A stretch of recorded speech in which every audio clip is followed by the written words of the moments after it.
अस्सलाम वालेकुम dear students. आज हम पढ़ने जा रहे हैं आपकी जो टर्म फर्स्ट है उसमें आपको तीसरा यूनिट आता है energy work energy and power. ये तीन टर्म्स हैं। आज हम डिफाइन करने जा रहे हैं वर्क क्या होती है। Work whenever a force makes a body move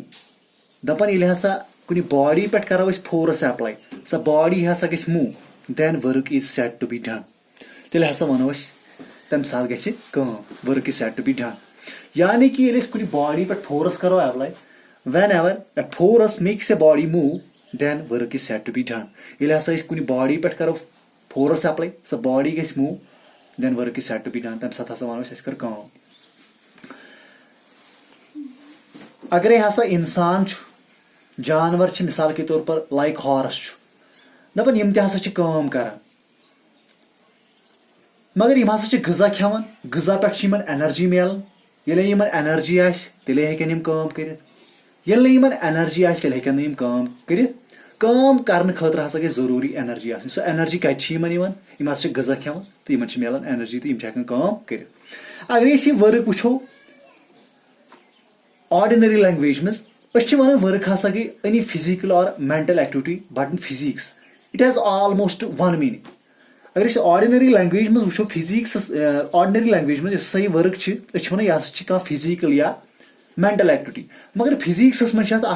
meaning only one meaning यानी कि work is done when a force produces motion.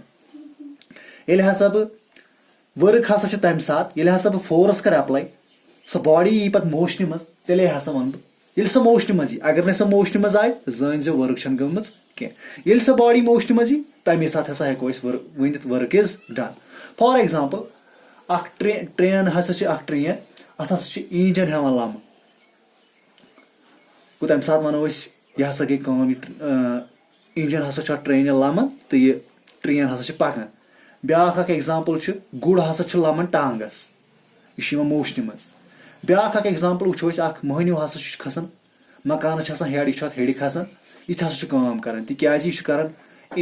Work against the force of gravity यानी कि जमीन ग्रेविटी यह जमीन हेवान पानस कुन लम मगर यह against the force of gravity दपन हसा यह वर्क यह दोन फैक्टरन पे डिपेंड कर टू फैक्टर्स यह दोन फैक्टरन पे डिपेंड कर। Number one magnitude of the force यानी कि ये हसा तुम कुछ बॉडी पे फोर्स करो अप्लाई सो बॉडी हसा यी मोशन मज यह हसा दोन फैक्टरन पे डिपेंड कर। गोडुक फैक्टर मैग्नीट्यूड ऑफ फोर्स यानी कि अत फोर्स कूता कूता फोर्स कूता कोर मे अप्लाई बॉडी पे कूता फोर्स कोर मे अप्लाई। दोयम पॉइंट वन distance through which the body moves distance अम बॉडी कच डिस्टेंस कर ये मे फोर्स दुत यह कच ब्रोह पच distance through which the body moves यानी बॉडी कच डिस्टेंस कड़ यम ज फैक्टर यम तेल हेक बह वन वर्क हसा गई ये हसा बह कुछ बॉडी पे कर force apply and um body कच डिस्टेंस कड़ तेल हसा वनो सो गई वर्क गो तम साथ बराबर work is equal to force into distance. Work done in moving a body is equal to product of force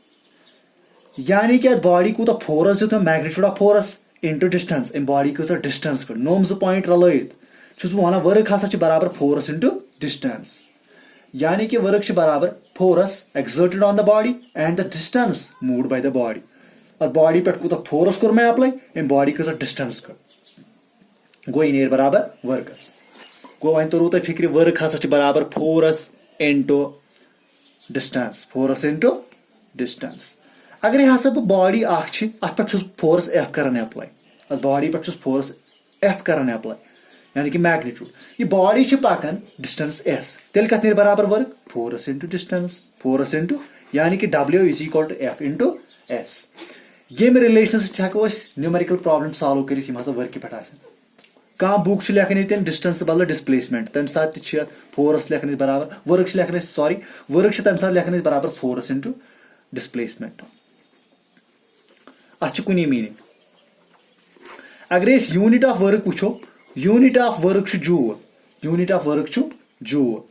तिकाज पाई W बराबर फोर्स इंटू डिस्टेंस फोर्सस unit newton distance unit metre गो ये न्यूटन तो मीटर रल बनान जूल यानी कि newton metre is equal to joule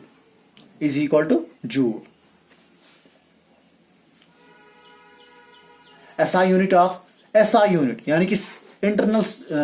international system of units unit of work is newton metre which is written as NM ये लेखन NM यानी कि newton meter. Thank you so much.